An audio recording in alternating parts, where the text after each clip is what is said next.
Hello mga ka-farmers. Kumusta kayo dyan? Mga ka-farmers, pasensya na kayo kung matagal-tagal tayo hindi naka-vlog kasi may inaasikaso tayo na mahalaga rin bagay.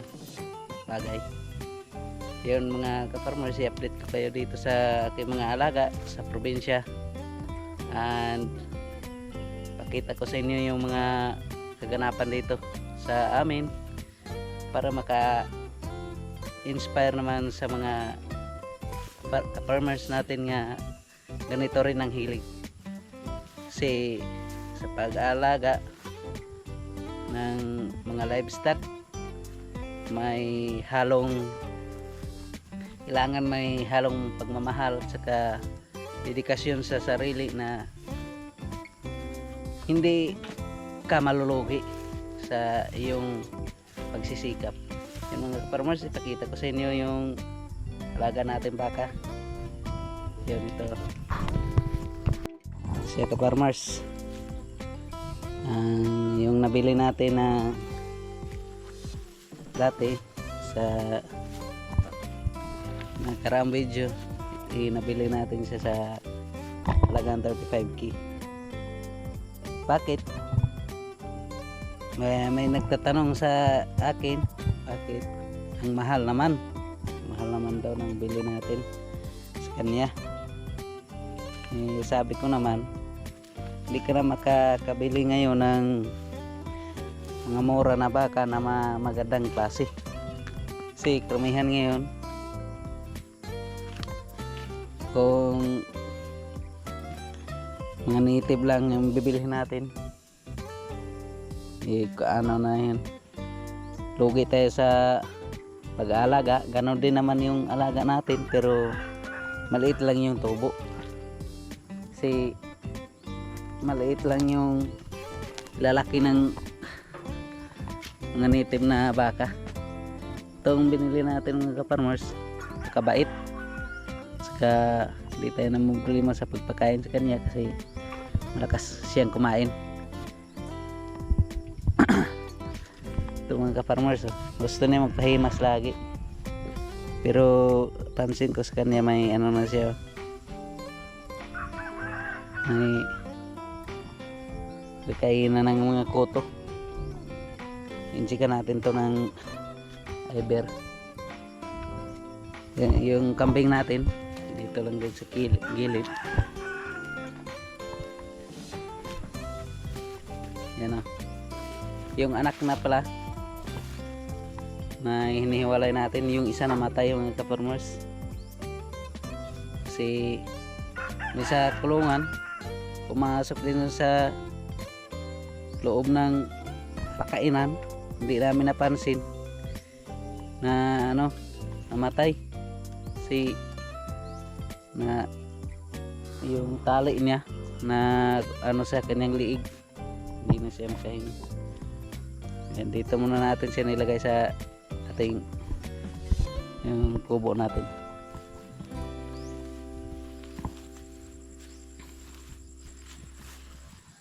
Yung ipakita ko sa inyo yung ibang alaga natin mga ka-farmers.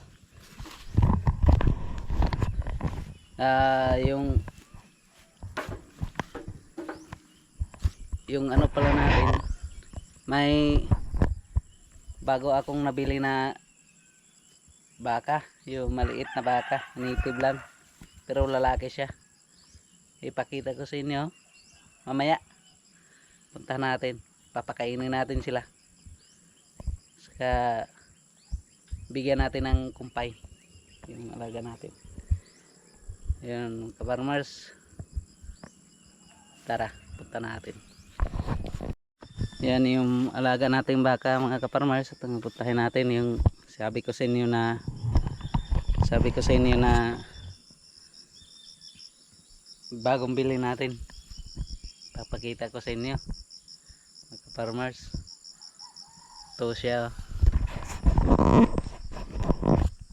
yan, itim.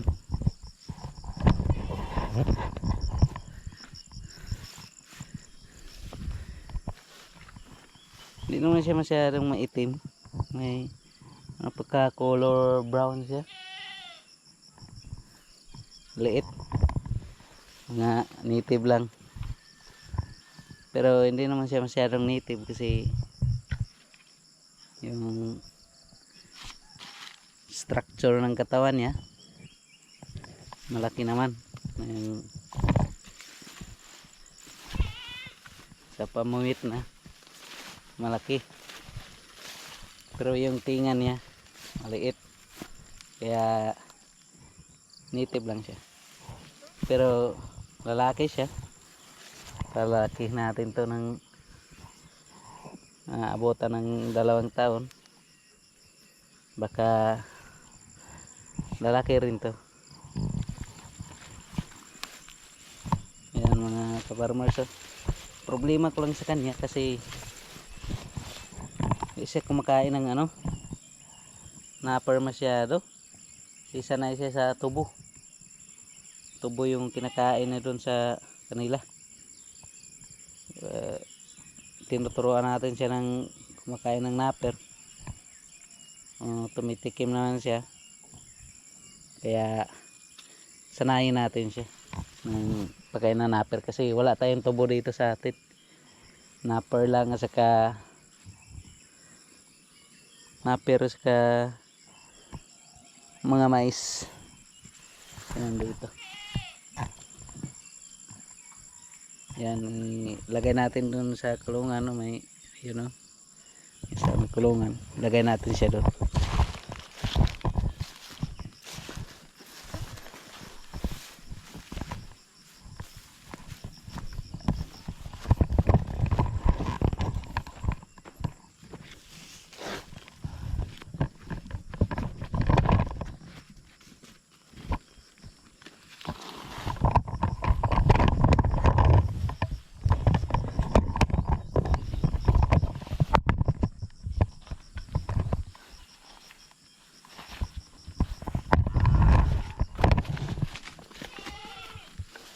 Malondro lang.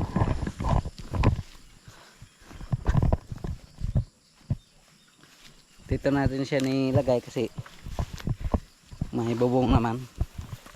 Tsaka hindi siya mainitan. Kaya yung isa natin nilagay muna natin dito para maubos yung lumpay natin sa kanya hapon. Kumpay ako dito, hindi na naubos. Kaya pinaubos natin sa kanya. Saka ilagay natin dito sa loob.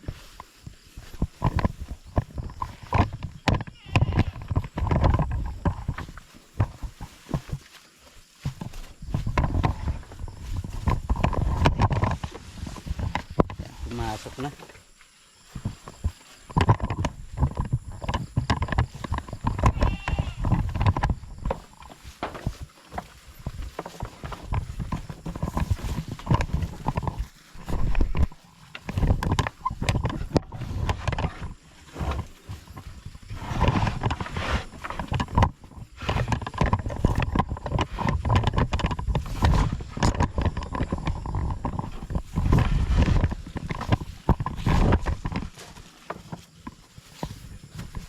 Ayan sila mga farmers.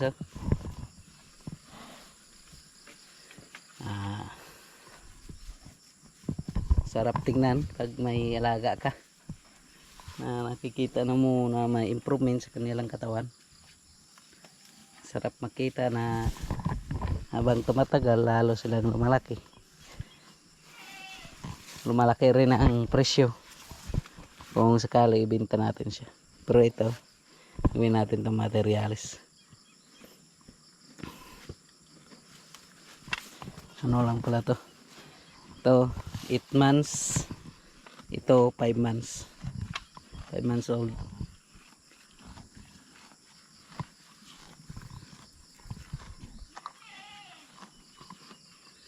Tsaka yung bagong walay natin na baka mamaya puntahan natin. Pagpakainin natin sila ng kumpaya natin na napper grass.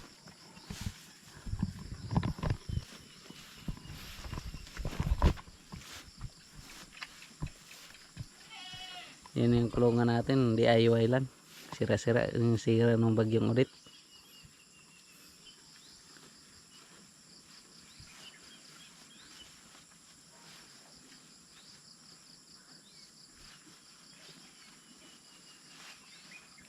Ito yung mga daily routine natin dito pag umaga. Papakain tayo ng kumpay. Saka pag hapon, papainom natin. Bibigay tayo ng feeds. May halong copramil. Ay painom natin sa kanila.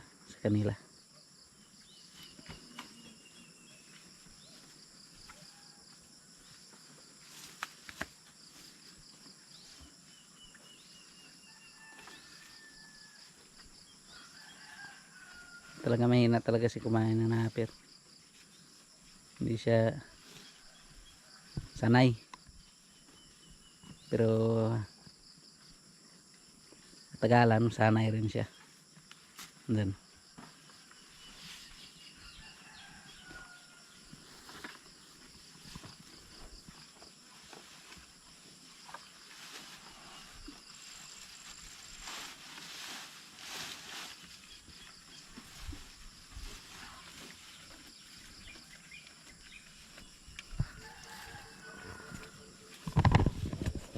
yung alaga natin mga ka-farmers, oh. Yung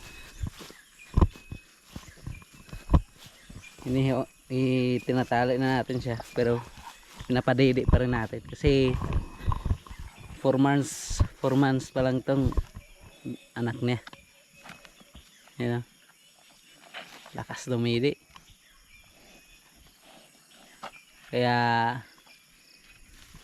ang rason kung bakit tinatali natin siya kasi may tanim tayo na mais, tsaka yung mga napir natin lagi siya doon, kaya hindi yung iba na mamatay, yung hindi makalaki ng maayos, kaya tinali natin siya.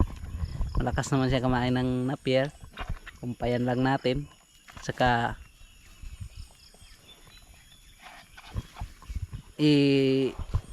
padidihin lang natin siya tuwing umaga saka hapon. Yun mga ka-farmers, oh.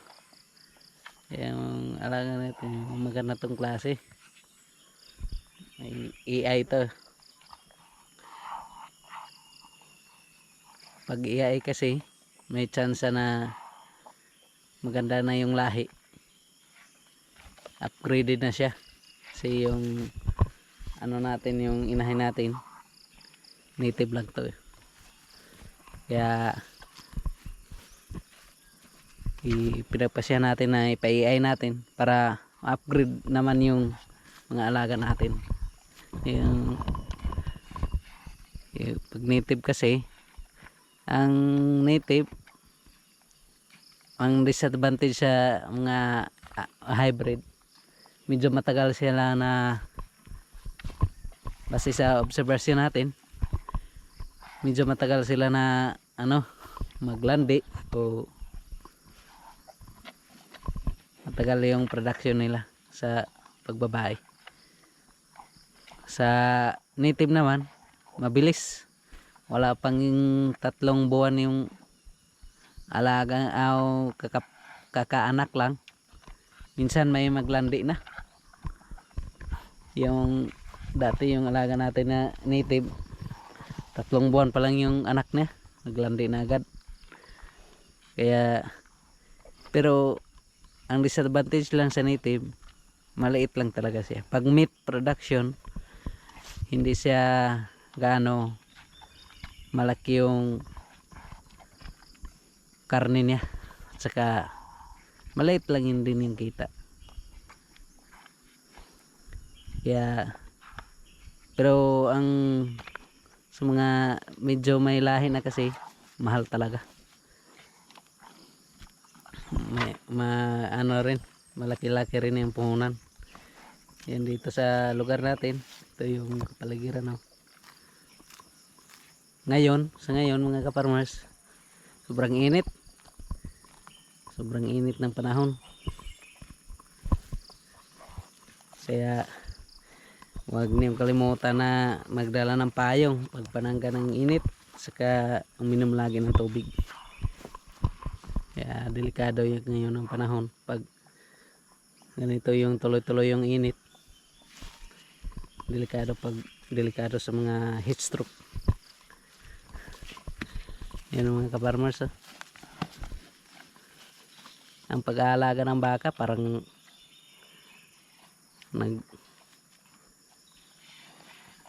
nagsisavings ka rin ng pera mo sa bangko. Kasi habang tumatagal lumalaki, may interest ka rin.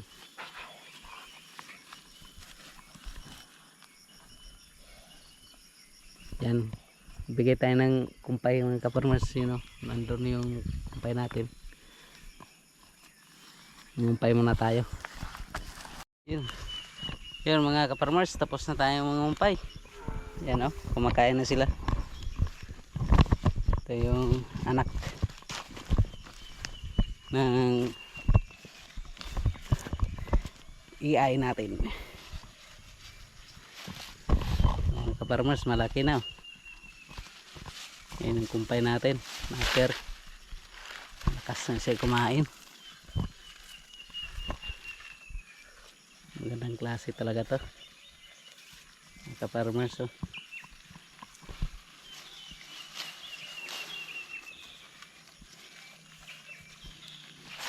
Yun yung inahin, nandun lang walay.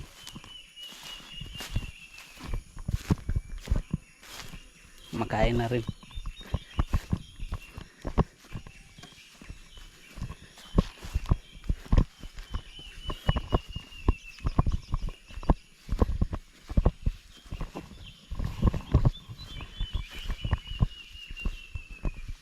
Yan mga ka-farmers.